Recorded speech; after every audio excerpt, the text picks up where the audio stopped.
5000 écoliers et élèves issus des couches défavorisées de Bouaké pourront aborder la rentrée scolaire 2021-2022 avec quiétude.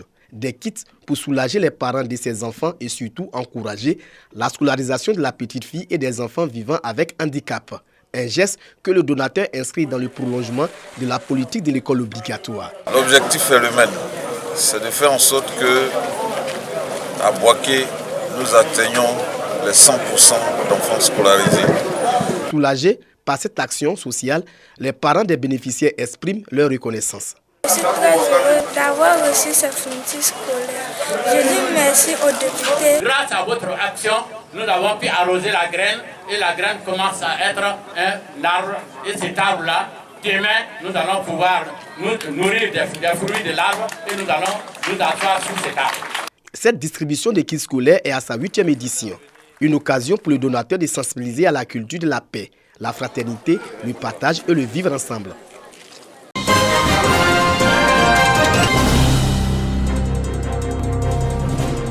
Des œuvres humanitaires en faveur des communautés pauvres.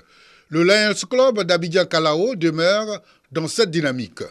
Safou, localité de près de 1000 âmes, département de Toumoudi, a pu accéder à un des projets majeurs de cette structure non gouvernementale. Il s'agit de la réhabilitation de 2 pompes villageoises, dont une située au sein de l'école primaire, et la réalisation de 6 latrines au profit des écoliers. Ça nous soulage, parce qu'aujourd'hui nous sommes bénéficiaires et nous voulons dire merci aux donateurs, parce qu'un tel projet valorise à Safou, valorise le village et la communauté. Responsables de Lions Club d'Abidjan-Kalao et ceux de leurs structures partenaires, tous dans le village bénéficiaire, où ils ont procédé à la remise officielle de ces infrastructures de base. Pour ce projet qui est la suite de la première phase initiée en 2018, nous avons fait 28 réhabilitations de pompes, 10 blocs latrines et un fourrage. Ce projet-ci est évalué à près de 80 millions de francs CFA. Nous demandons aux mutuelles de s'impliquer. Nous demandons aussi aux chefs de communauté, aux leaders naturels de s'impliquer dans ce genre de programme pour que nos populations comprennent qu'aller déféquer en brousse est un danger non seulement physique mais également sanitaire. Avec ces 6 latrines, les élèves de Safou n'auront plus à aller dans les broussages où, pour des besoins naturels, leur vie était en danger avec les reptiles venimeux.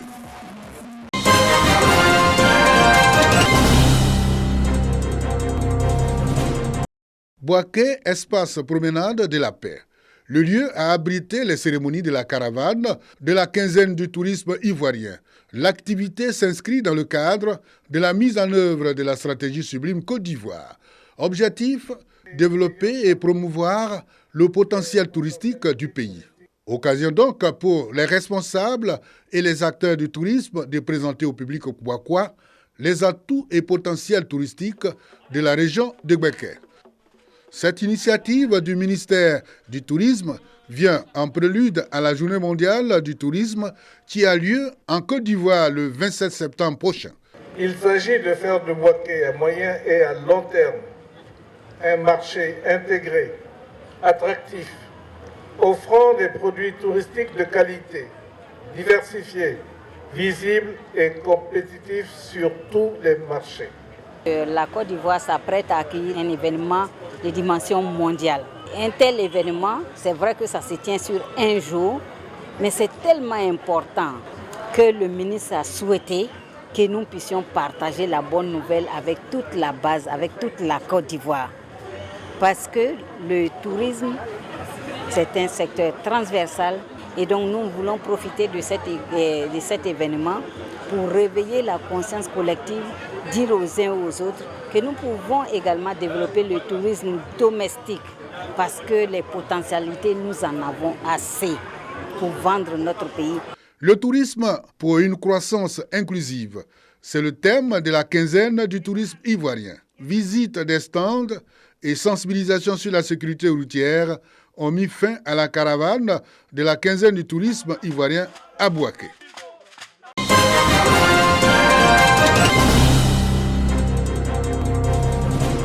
À Niémélé, dans le département de Dabakala, les jeunes priorisent la promotion des valeurs culturelles du pays yéméni. Réunis au sein du Kankadié, qui signifie en langue locale changement. Ce club de jeunes initie depuis une trentaine d'années des activités socio-culturelles pour occuper et égayer sainement les jeunes pendant les vacances scolaires.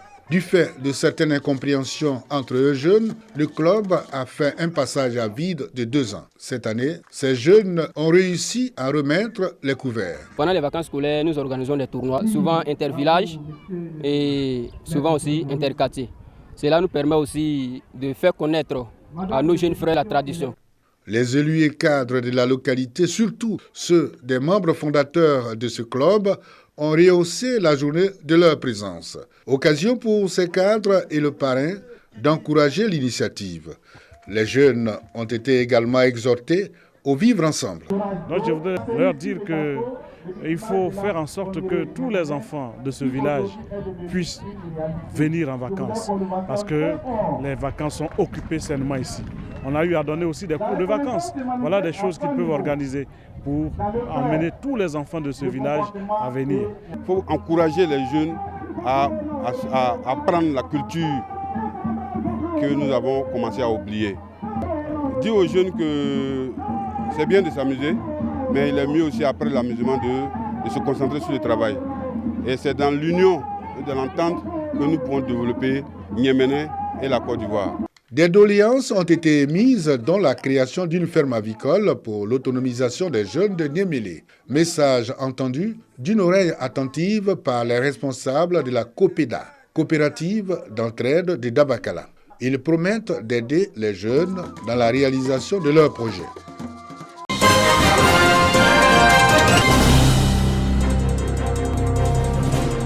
Une nouvelle mosquée à Satama Sokora, région du Ambol, en remplacement de l'ancienne des années 1800, entamée en 1983 par Feu Tieba Ouattara, cadre de Satama Sokora. Bâtie sur une superficie de 850 m² pour une capacité d'accueil de 2000 places. La nouvelle grande mosquée a coûté plus de 70 millions de francs CFA. Un rêve devenu réalité grâce à la contribution des filles et fils de la localité. Nous nous sommes engagés pour construire la mosquée sans moyens, mais c'est grâce aux donateurs de part et d'autre, de toute la Côte d'Ivoire, de tout le monde entier. En 1 an seulement, nous avons pu ouvrir cette mosquée. Le conseiller spécial auprès du président de la République, Ali Koulibaly, patron de la cérémonie, a procédé à l'inauguration de l'édifice religieux. Il avait à ses côtés les autorités locales et d'autres personnalités venues des différentes régions du pays. Ali Koulibaly engage les populations à œuvrer pour la paix et la cohésion sociale. Nous sommes un pays laïque.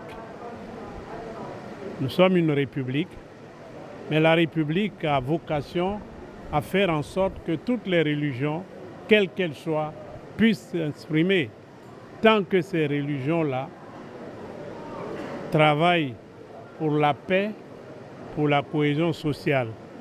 Et grâce au président de la République, nous sommes un pays béni des dieux, où il existe cette harmonie que nous recherchons. À cette cérémonie, Bafé Rimori Fofana, nouvel imam de la mosquée, a été intronisé et présenté à l'assistance. Le guide religieux a bénéficié des bénédictions et conseils des autorités religieuses.